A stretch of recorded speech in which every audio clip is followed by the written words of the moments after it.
जय बाबा मोहनराम की। श्री पंकज गुरु जी के चरणों में मेरा बार बार प्रणाम।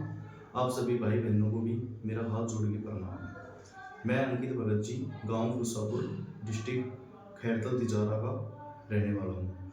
आज मैं आप सभी भाई बहनों को मेरे ऊपर जो बीती है भक्ति लाइन में मैं कैसे आगे बढ़ा हूँ, पहले कैसे क्या था क्या नहीं था, उस चीज़ के बारे में विस्तार से बताना चाहता हूँ आप सभी को। तो मैं बचपन से ही बाबा मोहनराम की भक्ति और पूजा करता था और भजन वगैरह गाता था, उनका गुणगान करता था। 20-21 साल के लगभग मेरे ऊपर बाबा की सवारी आने लग गई।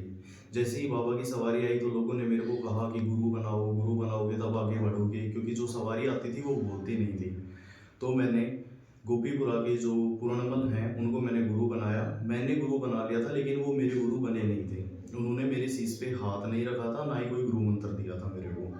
इस चीज़ का मेरे को बाद में पता चला था, आगे चल के, पहले इतना ज्ञान नहीं था मेरे को। तो उसने मेरे को बोला कि अभी पितर शुद्ध नहीं है, पितरों को शुद्ध करवाओ, घर पे गायत्री जाप वगैरह करवाओ, 5 ब्राह्मणों को बुला के। तो मैंने उन्हीं को बुलाया, घर पे गायत्री जाप वगैरह करवाई, 5 ब्राह्मणों को बुला के 5 दिन तक मेरे घर पे रुके वो। लेकिन उन्होंने क्या किया, उन्होंने गलत प्रयोग किया मेरा। उन्होंने मेरे ही हाथ से मेरे पितरों को मेरे घर से बाहर करवा दिया, कुछ जल वगैरह अभिमंत्रित करके दिया, जिससे मेरे पितर घर से बाहर हो गए और मेरे से 1.5 लाख रुपए मेरे घर वालों से लेके चले गए वो। कोई फ़ायदा नहीं हुआ। उसके बाद जैसे ही किसी दूसरे भगत ने मेरे को बताया कि पितरों की सेवा करो, अपने आप सही हो जाएंगे। मैंने 11 दिन की नवरात्रों में पितरों की सेवा उठाई। जैसे ही नवरात्रों में सेवा की तो काली माई की सवारी मेरे ऊपर आने लग गई। जब काली माई की सवारी आई तो उन्होंने शौपन के माध्यम से या वैसे मेरे को सब कुछ बता दिया कि तेरे गुरु ने तेरे साथ छल कपट किया है। मेरे गुरु ने क्या किया था, मेरे साथ बुला के मसान छोड़ दिया था। तो जो कि मेरे को परेशान करता था। मैं 5-7 साल तक बीमार रहा था और ये लगा लो कि महीने में 20 दिन मैं बीमार रहता था और कहीं पे भी मेरा इलाज नहीं हुआ। जगह जगह सब जगह ढूंढ लिया। मनु भैया, हर्ष भैया जो पहले दिल्ली में लगाते थे चौकी वगैरह छावला के पास, अभी गुड़गांव में लगाते हैं, मैं उनके पास भी गया। यूट्यूब के माध्यम से देख के, जयपुर रहता हूँ, जयपुर से मैं सीधा चला गया था रात रात में। उन्होंने भी मेरे को कुछ नहीं बताया और ना ही उनसे कोई फ़ायदा हुआ। सीधा ये बोलते थे कि जाओ 8,000 या क्रिया होगी आपकी, 8 या 10 क्रिया होगी, जिसमें 8 या 10,000 की पर्ची कटती है।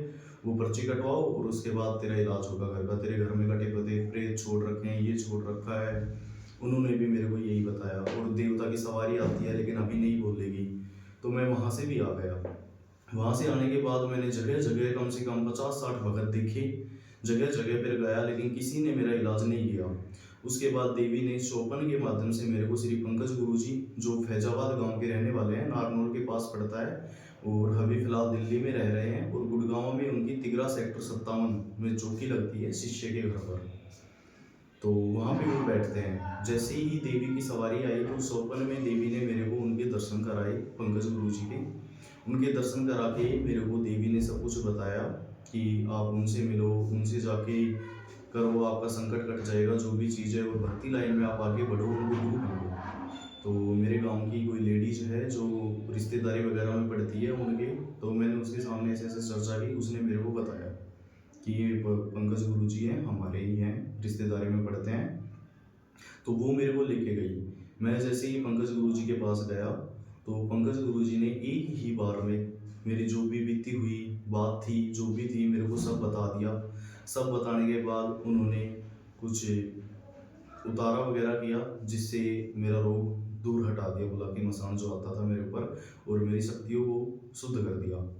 उसके बाद गुरुजी मेरे घर पे जैसे ही हवन करने आए तो पहली ही बार में गुरुजी के सामने मेरी शक्तियाँ, मेरे देवता बोल गए गुरुजी के सामने।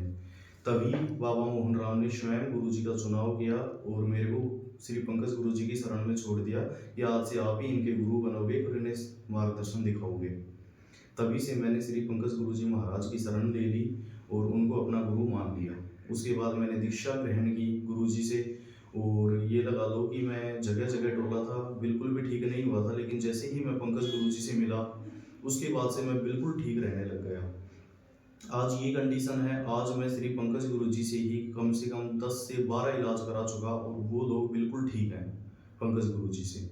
और बाबा मोहनराम की सेवा करता था। बाबा मोहनराम के भक्तों ने पाखंड फैला रखा था, जो भी था, इतने गंगा जी नहाओ, जल भभूति दे दिया, छिड़काव कर दिया, उनसे कोई फायदा नहीं हुआ। सारे क्रियाक्रम कर चुका था मैं, लेकिन कोई भी मेरे फ़ायदा फ़र्क नहीं हुआ। मैं बिल्कुल ठीक नहीं हुआ, खोली पे जाता था, धूप लगा के आ जाता था। क्योंकि बताया गया है कि बिना गुरु एक भगत आगे या शिष्य आगे बढ़ ही नहीं सकता, जब तक उसको सच्चा गुरु नहीं मिलता है। पंकज गुरुजी ने मेरे शीश पर हाथ रखा, मेरे को गुरु मंत्र दिया। उसका मैंने जैसे ही जाप करना शुरू किया, तो मेरे घर के और मेरे जो भी संकट, पीड़ा, दुख, दर्द जो भी थे, सब दूर होने लग गए और सब कुछ अच्छे से चलने लग गया। उसके बाद गुरुजी ने मेरे घर पे अखाड़ा किया, मेरे देवताओं के वचन लिए गुरुजी ने। वचन लेने के बाद बिल्कुल मेरे देवता जो भी थे खुल के आने लग गए, खुल के चलने लग गए वचनों पे, जैसे चलते थे देवता। उसके बाद मैंने सेवा की, गुरुजी ने मेरे को 1.25 महीने की सेवा दी, वो मैंने सेवा की। उससे पहले मेरे को कभी भी कोई आभास नहीं हुआ आज तक, ना मेरे को कुछ दिखा था, ना स्वप्न में, ना वैसे। और जब मैंने 1.25 महीने की वो सेवा की, तो उस सेवा में मेरे को साक्षात बाबा मोहन राम ने मेरे को दर्शन दिए। गुरुजी मेरे स्वप्न में आते थे और बहुत कुछ हुआ मेरे साथ। ये लगा लो, मेरे को इतने अच्छे अनुभव हुए, इतने कुछ हुए कि रोग पीड़ा तो सब दूर ही हो गया है मेरा।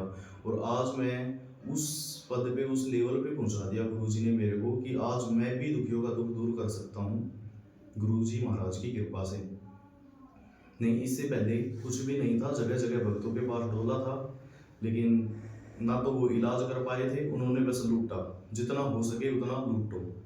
और पंकज गुरुजी ही एकमात्र ऐसे गुरु मिले जिन्होंने 1 रुपये की भी मेरे से मांग नहीं की।